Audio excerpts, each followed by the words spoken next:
How safe do you feel to colour outside of the lines? That could be in your work life, in your personal life, in your creative life.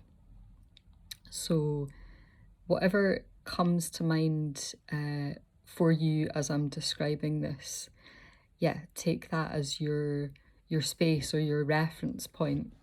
But that image or description of having a structure or a framework which is defined, there are kind of boundaries in place with that. It's black and white. It's something that is contained, and then this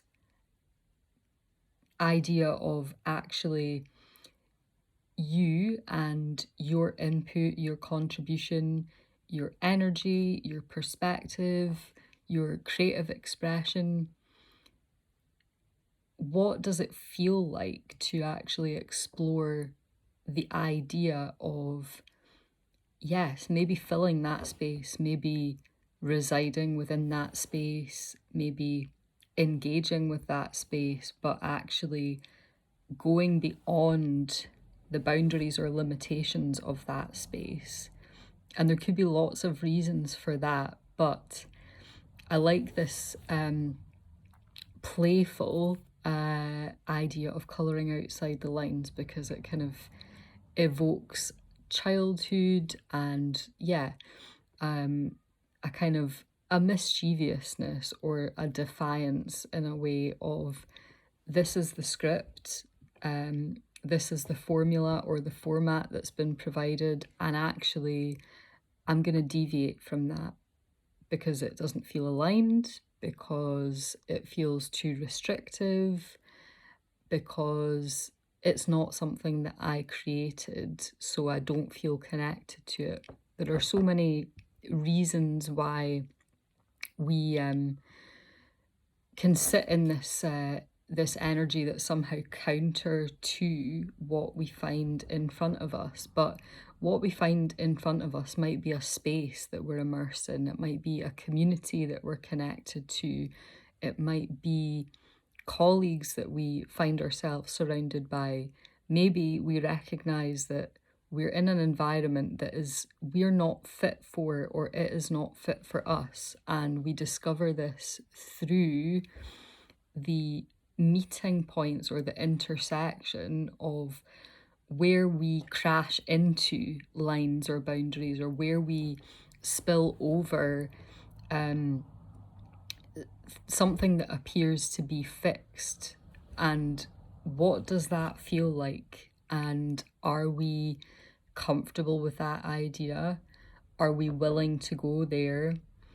Are we prepared to be seen doing that? Are we can we sit with the sense of consequence, maybe, of what it means to do something that is outside of this mold or formula? And it's a really interesting idea to sit with this, and I think a great starting point to play with these concepts and feel into potentially what the ripple effect of that is in our relationships and things that we're involved in giving our time and energy to, is to come back to a creative task or a creative focus that we have, and to offer challenge at some points. Maybe we are following a structure or a formula. Maybe we are adhering to convention. Maybe we are practicing or rehearsing in a way that has started to feel quite mechanical, and the repetitive nature of that has somehow taken away a bit of that fun or inspiration, or we're actually not feeling so connected to what we're doing anymore. We might be even feeling a little bit bored.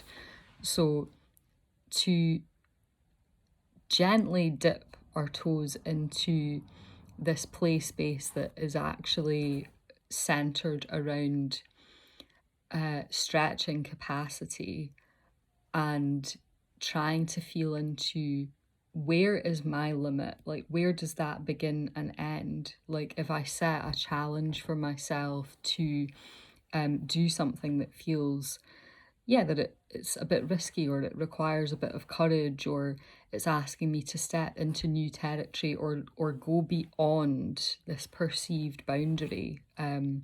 What if the structure of this poem that I'm writing actually went on for another stanza beyond what is normal to do, and that could be the killer line. That could be the thing that makes this bit of creative work absolutely stand out, that actually invites you to spill over, invites you to play with the possibility that actually there might be more. There might be more within you that's unseen. There might be untapped, unexpressed energy that's actually looking for an outlet. And whilst we can be aware that there is something more to be said, and that can arrive in interesting ways for us. It can arrive through feelings of impatience or frustration, or a sense of like lack of fulfillment, or just not quite being able to pinpoint something and feeling like that there's an appetite for more, but there isn't the space for that energy to be expressed. Maybe because there isn't, maybe because there is an invisible boundary or line within ourselves that is actually awaiting some kind of breach. So when we connect with that and we name it and actually recognize it, and then offer it an opportunity and give it permission to say, okay, where do you want to go? I know this is what's on the table, this is what's on the page, this is what's in the project, but where are you feeling called to go to next? And the thing about scaling this down into an exercise that is, quite low risk, low key, and soft and gentle and accessible, is to do it within the confines of a creative exercise, something small. So actually, this analogy of colouring outside the lines is perfect, because if that as a concept feels scary to you, or like something, oh, I could never do that, or, I'm just not that kind of person, do a little doodle. Just do a little line drawing. Anything you fancy. It doesn't need to be something that you put, hours into. And yeah, give yourself some space to explore what it feels like to introduce something different on top of that layer, within that layer, maybe around the layer, maybe breaching those lines. And that's obviously a very like direct and literal example, but this could apply to so many things. This could apply to a songwriting practice. This could apply to the way that you're approaching your vocal warm-ups. Obviously, everything that you're doing is contained within a larger framework of connection to what feels safe enough for me and what feels supportive, helpful, and useful for me. And that's always the kind of bigger soup or sea that I'm swimming in, from a personal creative practice point of view, is, yeah, having some anchor points and having some things that are tangible and easily recognizable within any kind of play or practice space, so that if I am experimenting with something new, or inviting myself to kind of go beyond a perceived limitation, or to actually think about how can I stretch my emotional capacity right now, or how can I invite a bit more breathing space into my nervous system so that I can, yeah, like step into a more courageous space with what I'm trying to create expressively, that all of that is suspended within this like bigger holding, nurturing quality. And that in itself, that's for a separate conversation, but one that I hope I'm reinforcing and reminding as, you know, something that I mention when I'm talking about this kind of work, is always going within what feels good for you. And within what feels good for you can still have room for gentle stretching and play that is coaxing us into a more adventurous space. But obviously, if the nature of the material you're working with, or the subject matter, or, you know, your energy levels, or any underlying health conditions, or anything like that, that's coming back to how you're designing your space, your personal accessibility needs, and how you're arriving when you come to do something.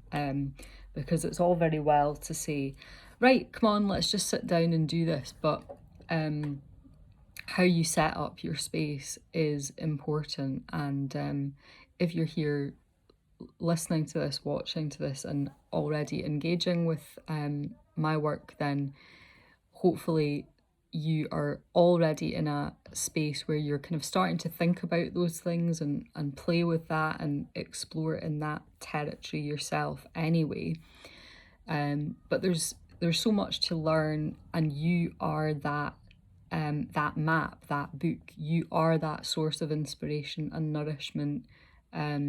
It's a case of sometimes we need prompts or exercises or practice time to invite ourselves to be present in that space, so that we can actually meet these part of ourselves and go, oh, that was interesting, cool, I think that's something I will come back to. And everything I'm sharing here is applicable to vocal exploration and play as well.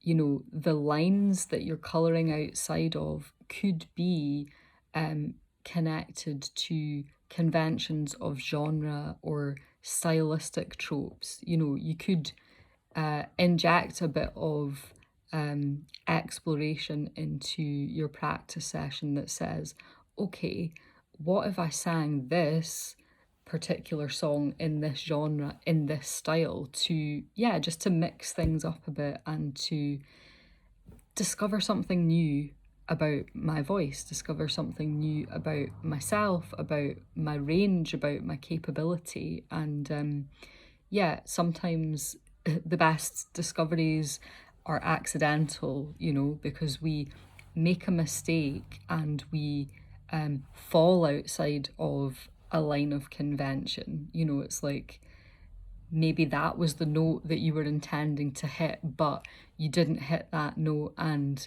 something happened with your stability and your breath, and oh, that's not a mistake, that's a learning opportunity. That's something that has been revealed about technique or practice or the preparation for how you are performing.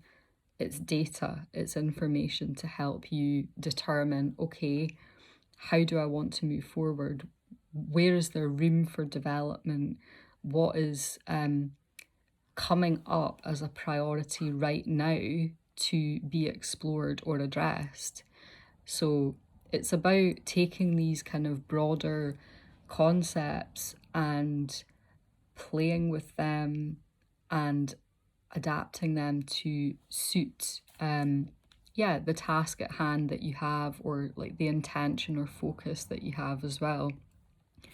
And if you would like any support with this kind of work, with designing these kind of workflows for yourself creatively, particularly with voice, vocal development, then you know where I am. Please reach out, and yeah, I'd be really happy to hear what your current explorations and projects are, and see how I can support you in that space of play and colouring outside the lines.